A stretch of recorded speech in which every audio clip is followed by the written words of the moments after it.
다복한 오늘을 위해 함께하는 사회복지사 헬쌤입니다. 오늘은 계약직일에 대해서 이야기 함께 나눠볼게요.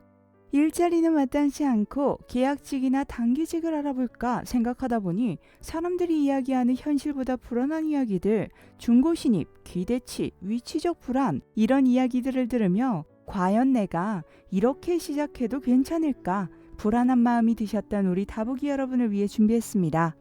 물론 사람 사는데 정답은 없고 제가 마주한 현실과 여러분이 마주하는 현실은 다를 수 있어요. 그러니 한 사람이 살아간 인생이라고 생각해 주시고 참고만 해주시면 좋겠습니다. 저는 다른 영상에서도 말씀드렸듯 정말 가난했어요.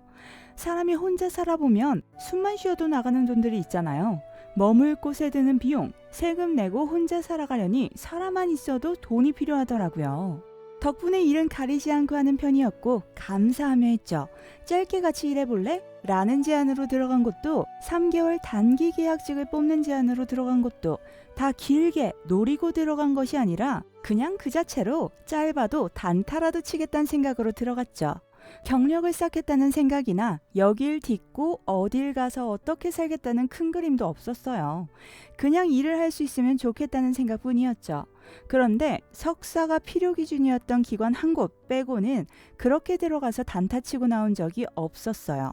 들어가서 열심히 일하다 보니까 좀 더 길게 일해보지 않겠냐고 승진 이야기가 나오거나 우리 공채 나오니까 지원해보라고 알려주시는 등 자연스럽게 연장이 되더라고요. 그렇게 1년, 2년 길어져서 쌓고 쌓다 보니 지금까지의 경력이 쌓이게 된 거죠. 그리고 저뿐만 아니라 저와 비슷하게 일단 계약직이나 단기로 들어가서 장기직의 기회를 잡는 분들이 많다는 것을 봤어요. 이런 기관이 있는 줄도 몰랐을 다른 사람들에 비해서 좋은 기관에 좋은 자리를 일하면서 찾게 되는 거죠.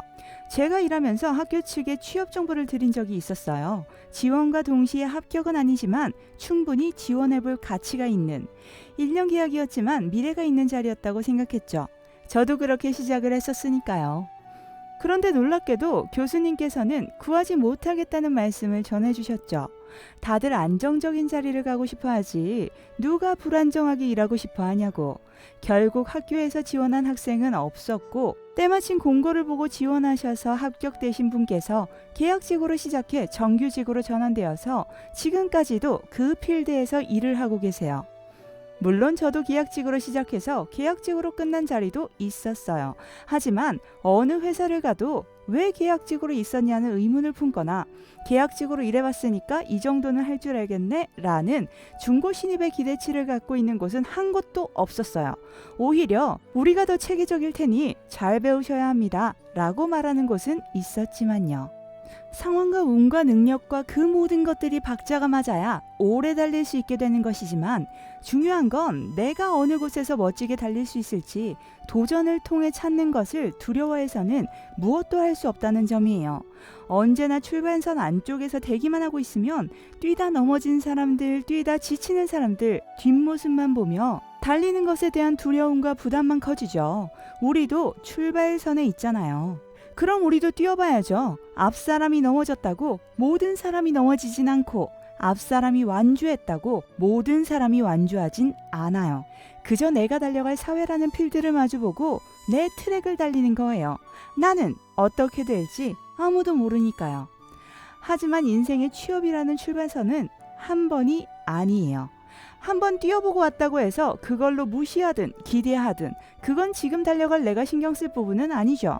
지금은 기분 좋게 달리고 싶은 곳을 찾아야 할 때고 찾았다면 다른 사람들의 시선에 망설이지 않을 때죠. 예선만인 줄 알고 나갔다가 본선에 진출할 가능성을 잡을 수 있을지도 모르니까요. 그러니 다양한 경험을 쌓길 두려워하지 마세요. 자신이 달릴 수 있는 길을 찾아 도전해보세요. 다복한 하루 되세요.